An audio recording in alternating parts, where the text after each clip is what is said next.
अस्सलाम वालेकुम नाज़रीन, मैं हूँ तारिक शहजाद चौधरी। खुश आमदीद नाज़रीन इकराम। खिलाफत उस्मानिया के हवाले से हमने कुर्लिश उस्मान पर मुख्तलिफ छोटी छोटी वीडियोस पे बात की और इसके बाद फिर हमने आगे उसके साहबजादे की तरफ जाना है।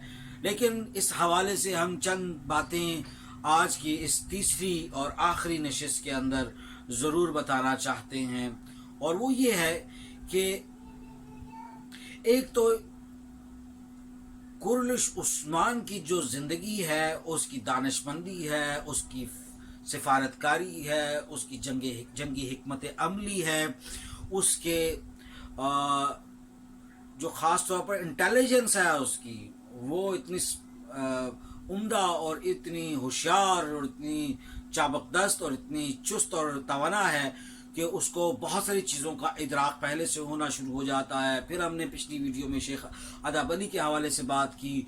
तो जब नीयत इंसान की ठीक होती है, जब इंसान का मकसद जो है वो रज़ाए इलाही होता है और वो इलाही कलिमतुल हक़ के लिए अपनी आवाज़ को बुलंद करने के लिए और जान सिपारी होकर वो बग़ैर किसी खौफ के वो हर आग के अंदर कूदने का उसके अंदर जज्बा और तहरीक होती है, ऐसे में अल्लाह ताला की गायबी मदद मिलती है।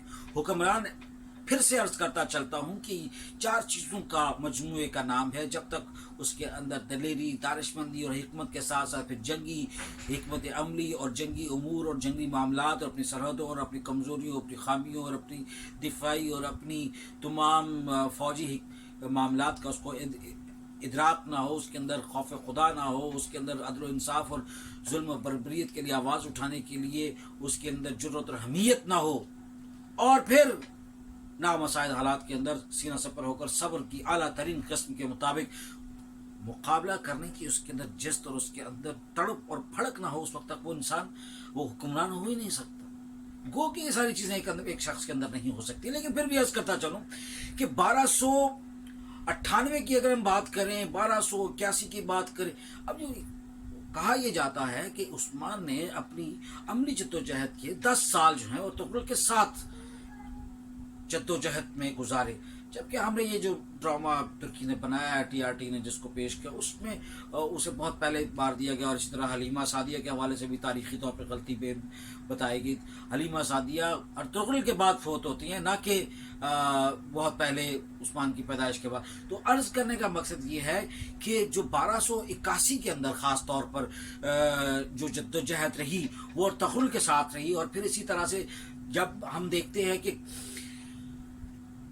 उस्मान की सबसे बड़ी जो तहरीक है, सबसे बड़ा जो उसका कारनामा है, वो कराजा हसार का है, जो उसने सुल्तान अलाउद्दीन जो सल्जोकी सरदार हैं, सल्जोकी सल्तनत के फार्मरवा हैं, उसके नायब की हैसियत से ये 1299 तक जो उसने फतूहात की हैं। कराजा हिसार जो है, इसको फतह करने के बाद अलाउद्दीन ने उसे नेज़बक का खिताब दिया और फिर उसके सिक्का भी जारी हुआ और खुतबात भी हुए उसके नाम से जारी हुए। और फिर ये 1299 में पहली खुद मुख्तार हुकूमत और सल्तनत का ऐलान करता है कुर्लिश उस्मान। ये है खिलाफत उस्मानिया की वो बुनियाद। असल में ये जो 1300 में जब मंगोलों ने हमला किया, सल्जूकियों बेचारों का बिल्कुल वो सल्तनत जो ख़त्म होगी 1300 के बाद। आप ये देखिए कि तारतारियों के जो हमला हुआ, इतना शदीद किस्म का खुंगरज हमला था, उसके बाद सल्जूक बिल्कुल ख़त्म हो गए बेचारे। छोटी छोटी टोलियाँ रह गई जिनको बाद में उस्मान ने इकट्ठा किया। लेकिन इन्होंने इसके बाद जितनी भी फतूहात हुई हैं 1299 के बाद, वो बहैसियत खुद मुख्तार हुक्मरान के उस्मान ने तमाम के तमाम वो फतूहात की हैं। अब आप इसमें ये भी देख लीजिए कि इसमें उस्मान ने बहुत सारे मज़ीद इलाके भी फतेह किए। इसमें आप देखिए कि ये 6 साल के अंदर अंदर ये हजरे इसवत के पास पहुंच चुका था। बरसा का शहर फतह हुआ, नाइको मीडिया फतह हुआ, नाइसिया का शहर फतह हुआ, और ये बहुत बड़ा एक उस वक्त तक मुसलमानों की एक ताकत जो है वो सामने आ चुकी थी। और इन्हीं हालात के अंदर आप देखेंगे फिर ये मसरूफियात भी जारी की कि सिर्फ इलाका फतह नहीं करना, बल्कि वहाँ पर अदल इंसाफ का क़याम करना है, वहाँ पर जितने भी शुरूर हैं उनका खात्मा करना है, और उसके लिए پھر اپنے یہاں بھی لوگ بکتے ہیں اور غداریاں ہوتی ہیں، وہ ساری چیزیں، وہ سارا نظام قائم کرنے کے لیے وہ مصروف عمل رہا ساتھ ساتھ میں. اور آپ اسی طرح ہم دیکھیں کہ 1298 کے اندر جناب اس پر حملہ ہوتا ہے، اپنے ہی سردار ترک جو ہے وہ حملہ کر دیتے. ادھر سے بازنطینی جو ہے وہ ساز باز کر کے جناب وہ حملہ کرتے، ان کو جناب وہ بڑی جو ہے نا وہ تگڑی قسم کی 1204 کے اندر ان کو پھینٹی پڑتی ہے. 1202 کے اندر پھر ایک مقابلہ ہے اسی طرح بازنطینی سرحدوں کے درمیان. پھر اس نے جناب ان کے اوپر حملہ کرنے کی کوشش کی اور ان کو زیر کیا. جب وہ بازنطینی صہیونی جو تھے وہ کچھ نہ کر سکے، انہوں نے دیکھا کہ ہمارے اندر جرأت ہی نہیں ہے کہ ہم ان کا مقابلہ کریں عثمان کا، پھر انہوں نے جناب منگولوں کے جناب جا کے ان کو جا کے ان کے خلاف ابھارا اکسایا. اور جب عثمان کے خلاف منگولوں کو اکسایا گیا تو منگول آئے تو پھر منگولوں کو جناب اس نے تتر بتر کیا اور منگولوں کے پھر جناب اینٹ سے اینٹ بجے اور تم دبا کے بھاگے وہاں سے. تو یہ ایک تاریخی حقیقت ہے. آپ یقین کیجئے کہ جو 1306 یا 7 تک جو نا یہی معاملات چلتے رہے. پھر آپ کو میں یہ عرض کرتا چلوں کہ جو برسا شہر ہے یہ اصل میں بہت بڑی کامیابی برسا شہر کی تھی.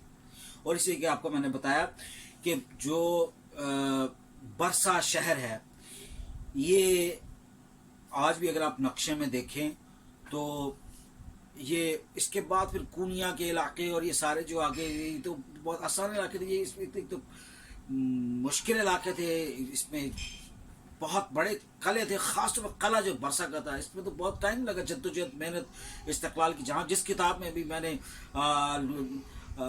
تاریخ فی المشرق المغرب کے صفحہ نمبر 140 کا حوالہ میں آپ کو دیتا ہوں، اسی کے حوالے سے میں آپ کو ایک اور کتاب ہے تاریخ العموم المملوک کے حوالے سے میں آپ کو یہ عرض کرتا چلتا ہوں کہ اس میں بھی اسی طرح سے ابتدائیہ میں جو کلمات ہیں اس حوالے سے تو وہ تاریخ کا یہی وقت بتاتے ہیں کہ بڑی محنت اور جستجو کے بعد یہ قلعہ حاصل ہوا. اس کے بعد اسی کا شہر، اسی برسا قلعے کو فتح کے بعد اس کا جو شہر ینی ہے اس کو جو ہے وہ 1299 کے اندر پایا تخت بنایا گیا.